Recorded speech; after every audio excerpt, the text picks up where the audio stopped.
Hello everyone, and welcome to my Young and the Restless official 24 channel. I hope everyone is having a wonderful day. Before we begin, please hit the subscribe button and give this video a thumbs up. Claire chose Holden, Tessa doubted her marriage, and a ghost from the past materialized. It was a crazy journey, with Tessa stepping beyond emotional boundaries, Victor planning a business doomsday, Noah's mystery growing, and Claire making a decision that could blow up in her face. Tessa had a nightmare about Mariah being jailed and a seductive dream about Daniel when she woke up. She and Daniel went to breakfast together, shaken and guilty, and they acknowledged that their unexpected kiss had significance. Tessa wondered out loud if her marriage was about to fail. Daniel battled his own conflicted feelings while still grieving Heather. Daniel dismissed Phyllis and Danny's worries that he might experience heartbreak. Connor brought Adam and Chelsea together, but when Kane appeared, Adam could not help but pick on him. Lily was informed by Kane that his valuable AI program had been compromised. That he lost control of something so lethal infuriated Lily. Kane insisted he would prove it and make things right because he thought either Phyllis or Victor was responsible. Never one to sit quietly, Phyllis marched directly to the Newman ranch to pitch Victor Kane's AI program. In return, she intended to take over Jabot after Victor defeated it. Victor accepted the offer, thrilled to receive a new weapon.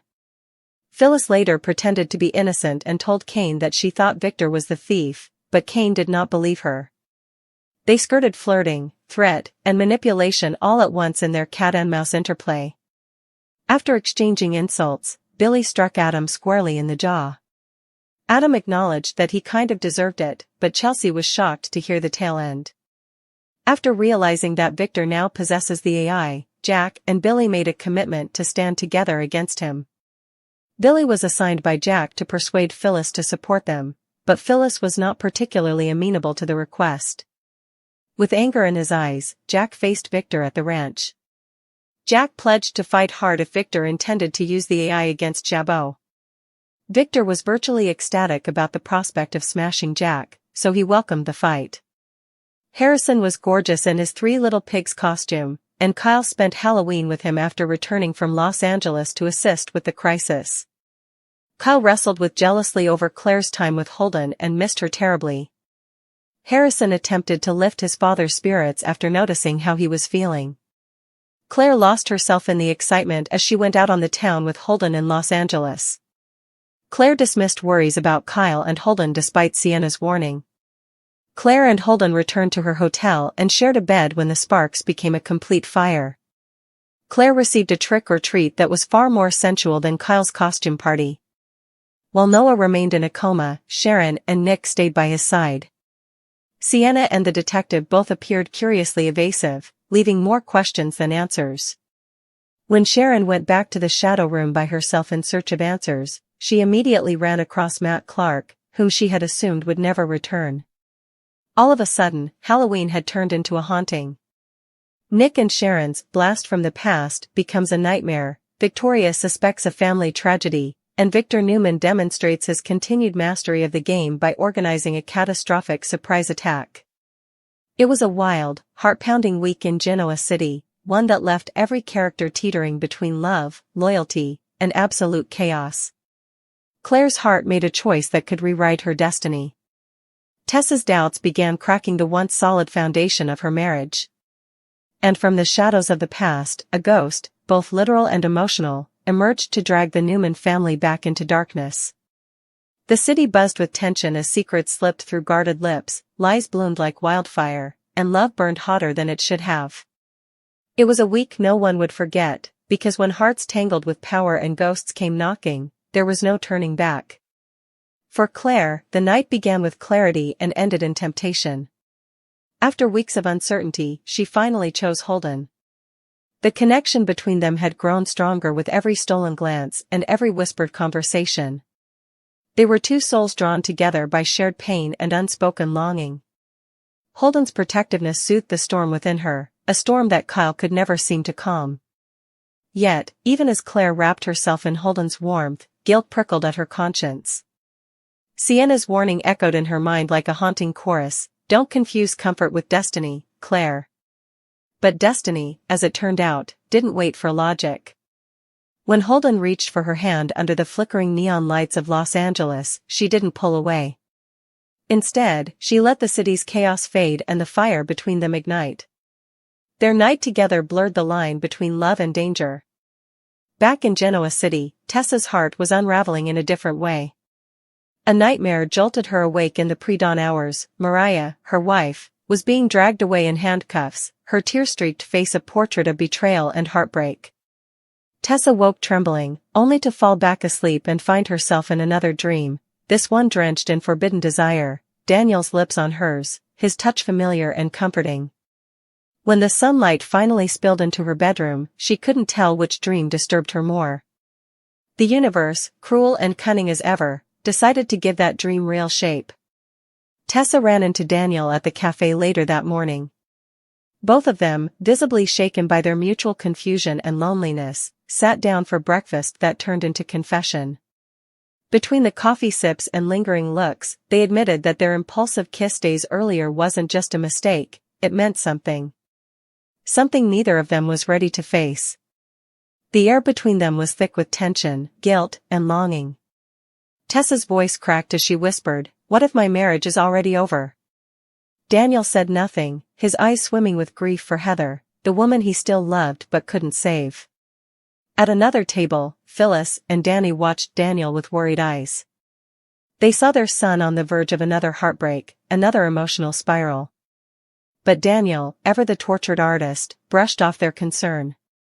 He insisted he was fine, though the way he stirred his untouched coffee betrayed his unease. Meanwhile, across town, another emotional storm was brewing. Kane Ashby was livid.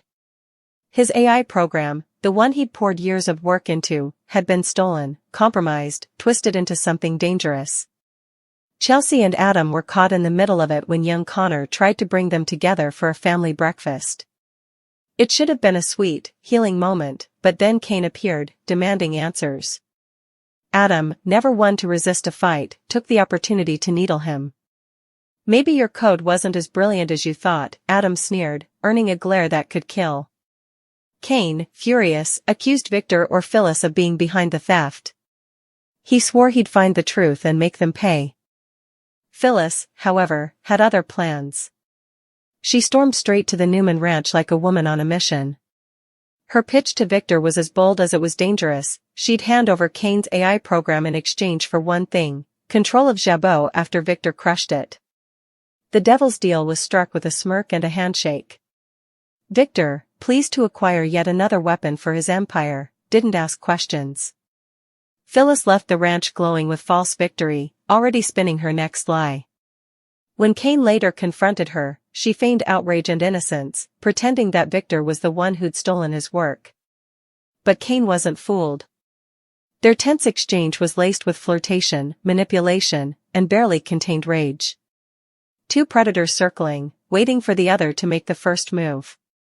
While Genoa City's power players schemed, old rivalries were reignited elsewhere. Billy Abbott couldn't stand another word out of Adam's mouth and finally snapped, landing a clean punch across Adam's jaw. "You deserved that," Billy hissed, his fist trembling with both fury and satisfaction.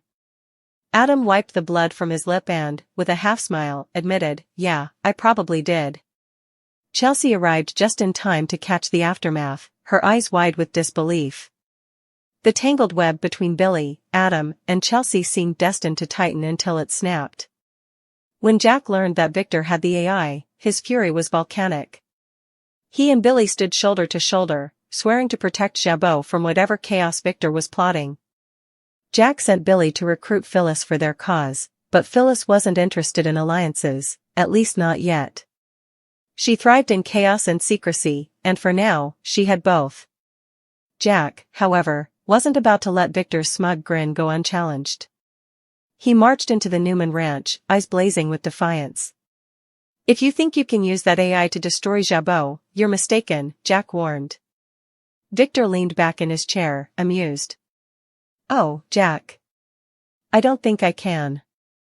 I know I will." The air between them crackled, two titans at war once more.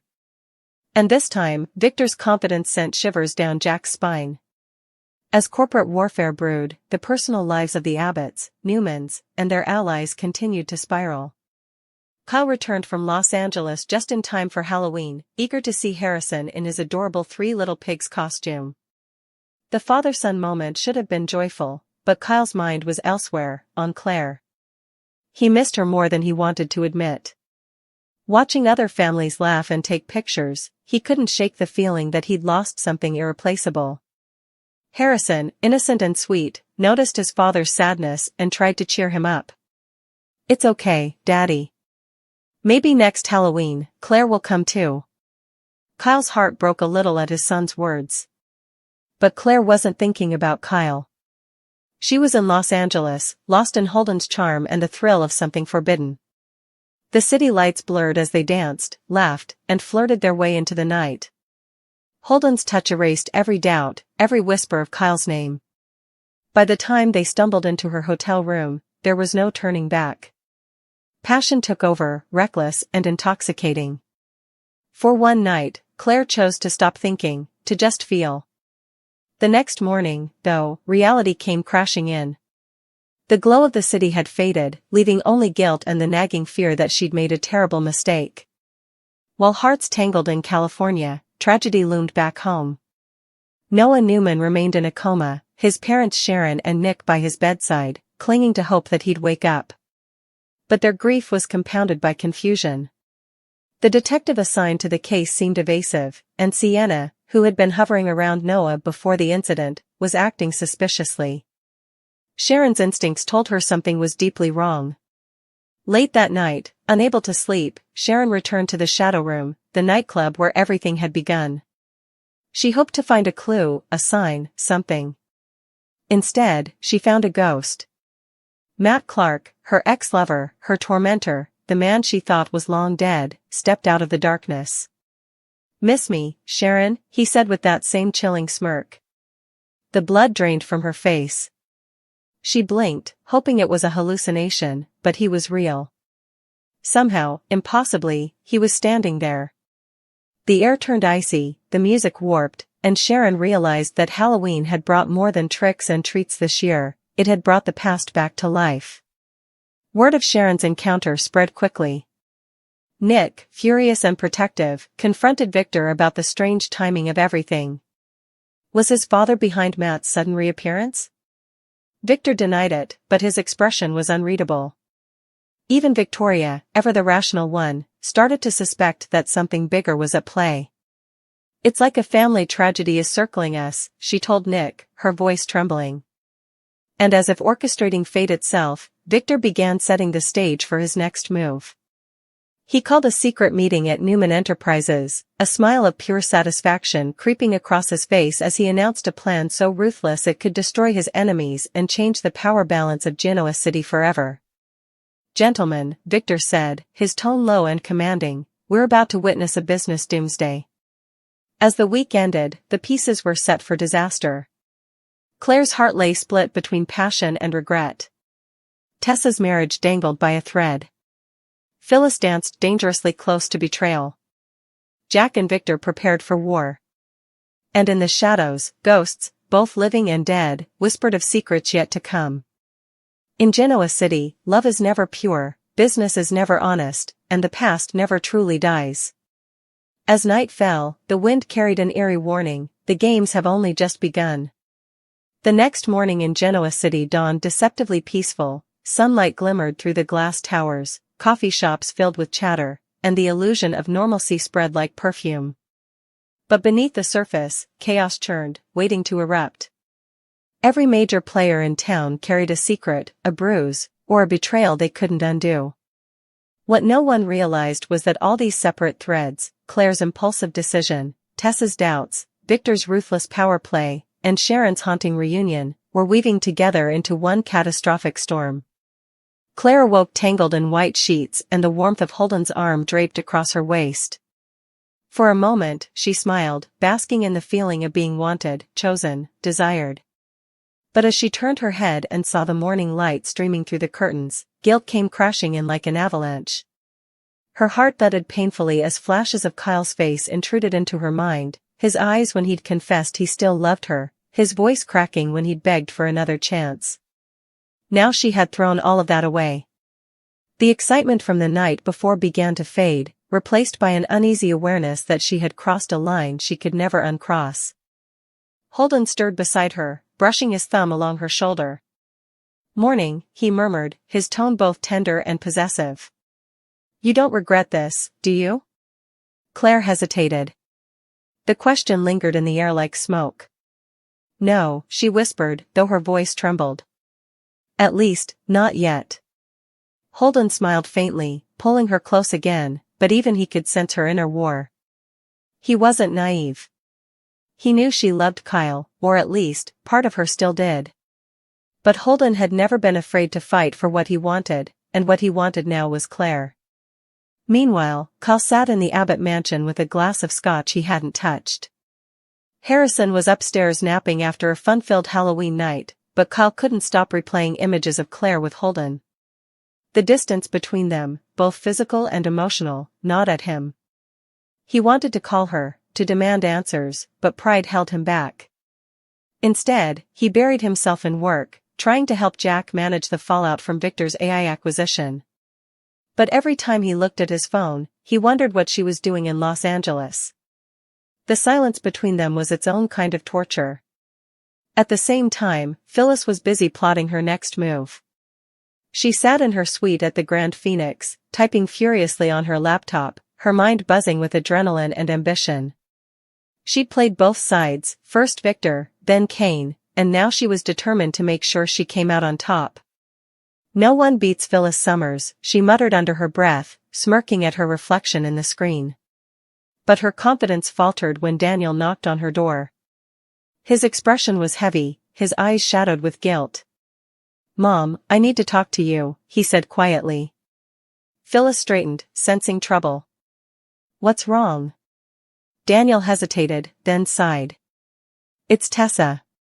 I think I've messed up." Phyllis's sharp instincts kicked in instantly. She crossed her arms, narrowing her eyes. "Define messed up." He looked down. "We kissed.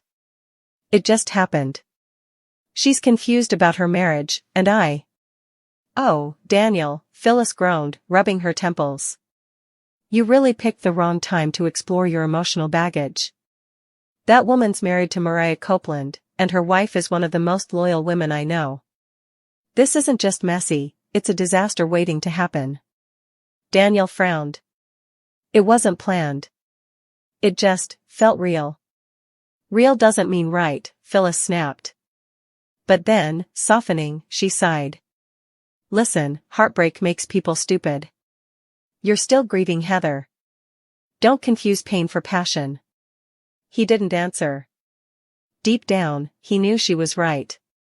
But the memory of that kiss, and the way Tessa had looked at him afterward, refused to fade. Elsewhere, Tessa sat alone at Crimson Lights, stirring her coffee with a distant look. Mariah had gone to check on Noah's condition, and the guilt of her own actions pressed heavily on her chest. She could still feel Daniel's lips, still hear his voice whispering her name. And the worst part was, she didn't know if she wanted to forget. When Mariah returned, Tessa forced a smile, but her wife noticed the tension instantly. "You okay?" Mariah asked gently, touching her hand. "Yeah," Tessa lied. "Just tired." Mariah smiled, trusting as always, and that only made the guilt worse.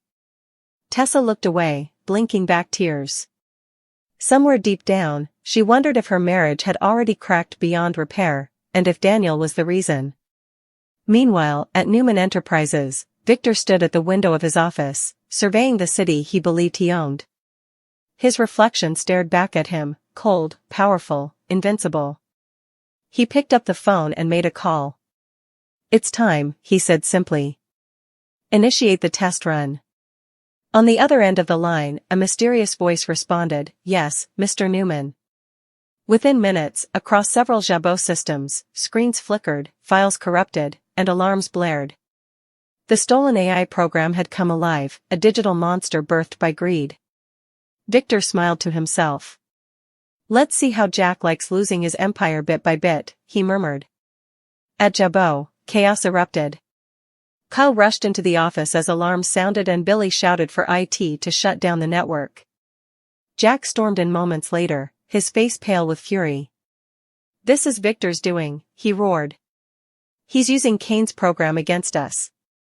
Billy slammed his fist on the desk. "Then we hit him back." Jack shook his head. "Not yet.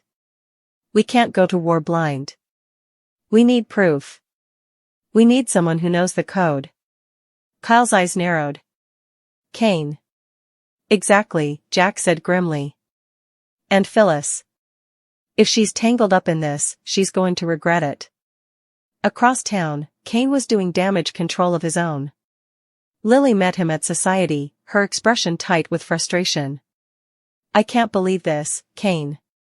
You swore you had that system locked down." "I did," he insisted. "But someone breached it. And now Victor Newman is weaponizing it.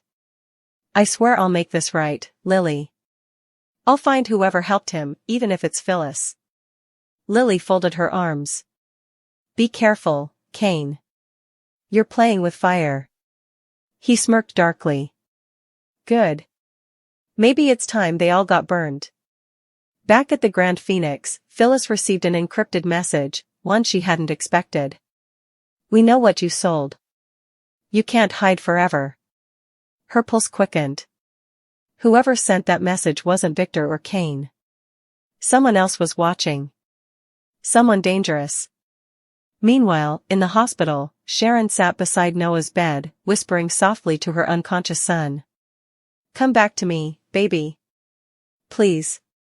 Nick stood in the corner, his jaw tight, his eyes red from lack of sleep.